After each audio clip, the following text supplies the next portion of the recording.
అయితే కుటుంబంలో ఆనందం. పొలానికి వెళ్ళేసి వచ్చాను. పంట బాగా పడుతుంది మనకి. పెద్దమ్మాయికి పెళ్లి చేద్దాం, చిన్నమ్మాయికి ఆరోగ్యం చూపించేద్దాం. ఈసారి అంతా దేవుడితో ఏముంది తెలుసా?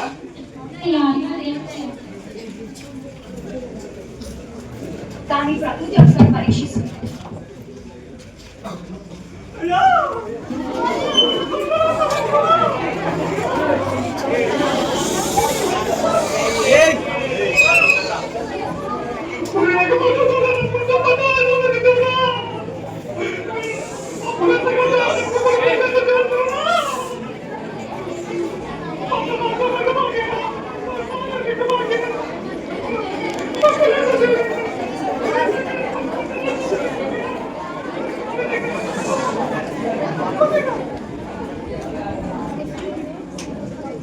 నేను చచ్చిపోతానంట. కనీసం భీమా డబ్బుతో నా పిల్లలు కలుగుతుంది. నేను చచ్చిపోతా. నేను చచ్చిపోతాను. ఎందుకంటే చచ్చిపోతా గిఫ్ట్ లేదు. నేను చచ్చిపోతాను.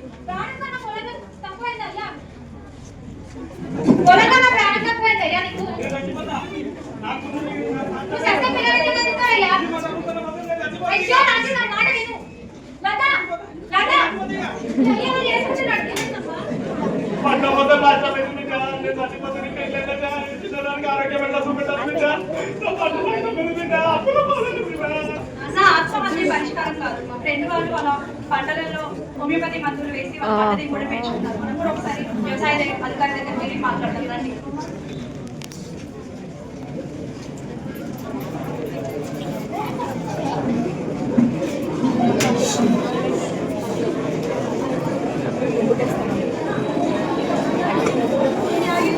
ఏంటమ్మా మీ సమస్యలు ఏంటి?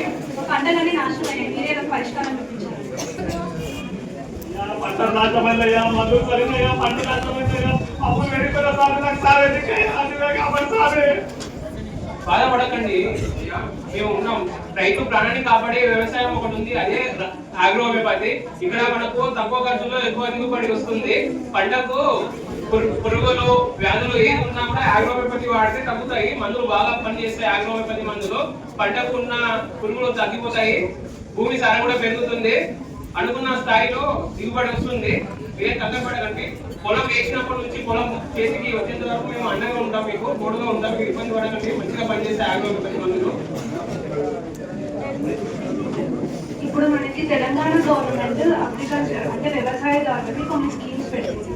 అదే సేంద్రియ వ్యవసాయము, వ్యవసాయ శిక్షణ మరియు ఉపయోగాలు, ఆర్గానిక్ అగ్రికల్చర్, ఇలాంటి స్కీమ్స్ యూజ్ చేసుకొని ఆగ్రో హోమియోపతి యూజ్ చేసి మీ పంట దిగుబడిని పెంచారు. వ్యవసాయ అభివృద్ధి కోసం ఆగ్రో హోమియోపతిని ఎంచుకుందాం. వ్యవసాయాన్ని కాపాడాలి.